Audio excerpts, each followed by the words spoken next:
عليكم ورحمة الله وبركاته. ازيكم؟ اخباركم ايه؟ يا رب تكونوا بخير. النهارده انا هتكلم معاكم في حاجه كده لذيذه جدا عن السفر في امريكا ان شاء الله، لاي حد جاي البلد جديد او لاي حد موجود في البلد بيحاول يبتدي او ان هو لسه حاسس ان هو واقف في حته معينه ما بيتحركش منها. خليك عارف ان طبيعي جدا اي حد يجي بلد جديده ان هو يبقى الوقت صعب عليه. طبيعي جدا اي حد جه البلد هيقول لك ان هو في الاول كان شغال مش عارف بكذا و... والحمد لله لحد ما ربنا كرمه وبقى شغال مثلا في الشغلانه اللي هو فيها دلوقتي دي.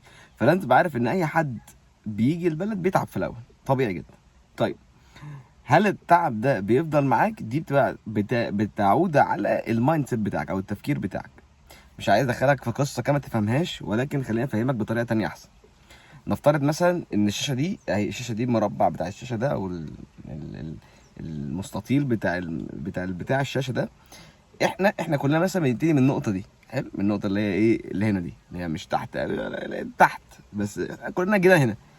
فاحنا كلنا طبيعي يعني ان احنا نفتكر ان النجاح ده، والنجاح ده ممكن يبقى كل واحد طبعا بالنسبه له حاجه، ولكن النجاح ده اللي هو على الاقل انك تستقر ويبقى عندك فلوس كويسه. تمام. فانت بتفتكر ان النجاح ده ممكن يبقى عامل كده. شايف اللاين ده عامل ازاي بالظبط؟ انت بادئ من هنا مثلا فطالع كده. فانت بتيجي عند نقطه مثلا هنا كده وتقول اللي هو ايه، نقطه هنا كده تقول اللي هو انا ما بطلعش، انا ما بعملش، رغم ان اصلا النجاح مش المفروض يبقى كده. النجاح في اي بلد جديده، عشان نقول في امريكا بس، في الاول بتبقى صعبه جدا. فالنجاح ما بيبقاش ماشي كده، ما بتبقاش طالع كده، لا، هو بيبقى عامل كده بالظبط. شوف من النقطه دي بيبقى عامل كده. فانت ما بتبقاش كده، انت في الاخر بتطلع اكتر من اللي انت متخيله، لان انت بتيجي عند النقطه بتاعت الكيرف دي اللي هي بقى اللي تحت دي. شوف النقطه اللي تحت هنا دي، خليك معايا ركز. ده مش درس ماس، ها اهو. انت مثلا لو النجاح عامل كده فهو عمره ما هيبقى كده. النجاح عامل كده بالظبط، بينزل ينزل ينزل ينزل ينزل، والكيرف بعد كده يقوم طالع مره واحده لفوق. فهو مش حتى بيوصل لكده، لا، ده هو بيوصل اعلى من كده، بس لازم تعدي النقطه اللي كل الناس بتيجي عندها. وللاسف بتتدمر نفسيا، واللي بيكتئب، واللي بيحس ان البلد دي ما فيهاش فيها امل، واللي بيرجع بلد فانت لازم تبقى عارف ان انت لو موجود في البلد دي او جاي فيها جديد يعني ان شاء الله، تعرف ان انت هتنزل بالكيرف جدا. واول ما تنزل بالكيرف تعرف ان هي دي النقطه اللي ان شاء الله منها هتطلع لفوق.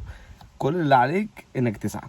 انت كده كده بتسعى وعارف انك بتسعى، ولكن النجاح مش بيبقى كده الا من رحم ربي. طبعا هو دايما بيبقى ايه، نازل وطالع. فانت مع الحته بتاعت الكيرف دي ما تستسلمش بقى، كمل ودوس على نفسك اكتر وتوكل على الله وحاول تشتغل على نفسك عشان ربنا يكرمك باذن الله وتوصل لحاجه احسن ان شاء الله. آه، اي حد جاي مقيم او هيقيم في امريكا ان شاء الله، السؤال دايما اللي بتساله يعني، وفي ناس ما بعرفش بتعمل في نفسها كده ليه، ولكن انا قلت لكم يا جماعه انت كويس انك يبقى ليك حد في البلد، بس ده مش معناه انك تروح تقعد معاه. يعني مثلا ما تروح ما تحكمش على نفسك انك تقعد مثلا في حته مش هتعرف تصرف فيها نفسك لوحدك، علشان في حد في البلد دي ممكن يعونك يعني. يعني انا مثلا لا ارجح ان واحد جاي جديد لوحده ما يعرفش حاجه في البلد نيجي يقعد في جيرسي. لا ارجح نهائيا، نهائيا. حتى لو يعرف واحد ولا اتنين كده اللي هو صحابه ولا بتاع، لا برضه. ليه؟ لان هي مش بلد سريعه، مش زي نيويورك. ما تحكمش على نفسك انك تبقى رايح قاعد في اريزونا ولا رايح قاعد في كاليفورنيا في منطقه انت مش عارف تتصرف فيها، او منطقه مثلا ما فيهاش عرب فانا نازل بس قاعد عند قريبي عشان هو الوحيد اللي انا اعرفه في امريكا. لا، انا عايزك تاخد التجربه ويبقى انت الشخص اللي الناس عارفاك في المنطقه دي. وده قلت لكم دايما، ما تسمعش اي حد يقول لك ان بلد نيويورك غاليه جدا عن اي ولايات تانية وبتاع، لا. توكل على الله. ولو انت واحد هتبتدي او انت واحده هتبتدي في حياتك، حاولي تصبري عشان موضوع النجاح اللي قلت لك عليه ده والكيرف اللي قلت لك عليه ده. وحاول انك تيجي على البلد هنا تبني نفسك بنفسك. هتعرف ناس كتيره وهتعرف كوميونتي كبير وهتقدر تنجح، لان النجاح هنا اسهل بكتير من الولايات التانية. ليه؟ لانك هتعرف تستقر اسرع. وبعد كده استقريت اعمل اللي انت عايزه بقى. في اللي بيطلع على اوهايو مثلا، اللي بيطلع على كاليفورنيا، في اللي بيطلع على فلوريدا، في اللي بيطلع على مش عارف فين، اماكن كتيره جدا. فلازم تبقى عارف ان انا رايي الشخصي انك لو انت واحد جديد مش عارف هتعمل ايه ولسه الدنيا معاك مش متظبطه وما تعرفش حد والدنيا داخله في بعضها، فانزل على نيويورك. شوف الدنيا ماشيه فيها ازاي. نيويورك بلد سريعه جدا، بلد اقتصاديه جدا، فيها اكتر من 50,000 بتاع مختلفه. جنسيات مختلفه، فاللي هو وكلهم خد بالك معظمهم مش معاهم ورق، فهم البلد مسهله لهم كل حاجه. وهم اللي مشغلين البلد. يعني تخيل الناس دي مثلا اسبان وعرب وتشاينيز والناس اللي بتشتغل الهنود، الناس اللي بتشتغل شغلات اللي غالبا الامريكان مش هيشتغلوها. يعني لو الناس دي كلها خلعت، فانت حرفيا مش هتلاقي نيويورك بلد اقتصاديه زي ما هي اقتصاديه دلوقتي. نيويورك سيتي هي بلد اقوى بلد اقتصاديه في العالم كله، الاقتصاد فيها كله. ليه؟ علشان هي ماشيه رايحه جايه، الناس بتشتغل، ناس بتدفع فلوس، ناس بتدفع ضرايب، ناس مش عارف تعمل ايه، كله جاي على هنا يظبط وضعه ويشتغل. لان الامريكان حرفيا مش هيشتغلوا الاشغال دي.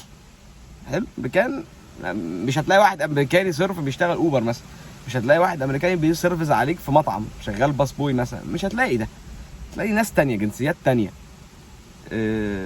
وده الطبيعي، ده الطبيعي. يعني انت رايح على ارضهم وهم اوريدي عملوها خلاص، عملوا فلوسهم وظبطوا حالهم، كل الحاجات بتاعتهم دلوقتي. يهود البيزنس بتاعهم موجود، امريكان البيزنس بتاعهم موجود.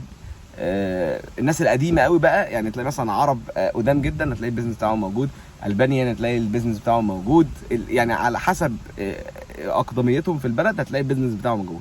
ولكن الاغلبيه دلوقتي ان الطبيعي جدا ان مش الامريكان هم اللي شغالين، وغالبا برضه الناس القديمه مش هي اللي تشتغل بايديها، ولا هي تلاقيها شغاله اوبر. تلاقي معظمهم هم اللي ماسكين البيزنس مثلا والناس شغاله عندهم. فبس يعني دي كانت رؤيه بسيطه كده عشان تبقى انت فاهم الدنيا ماشيه ازاي. ونصيحه مني يعني حاول ان انت تدوس في اي حاجه. يعني جات لك فرصه في اي حاجه في الاول، دوس فيها، شوفها وغيرها. ولكن ما تحطش نفسك في موقف اللي هو ايه ده بيضحك عليا وانا مكمل. لا، اشتغل شغلانه تستقر منها، تعرف فلوسك داخلها كام، تحاول تطور من نفسك، اتعلم لغه، عشان طول ما انت عايز تنجح في بلد معينه انت تتكلم اللغه بتاعتهم. توكل على الله من الناحيه دي ان شاء الله، وربنا هيكرمك جميعا.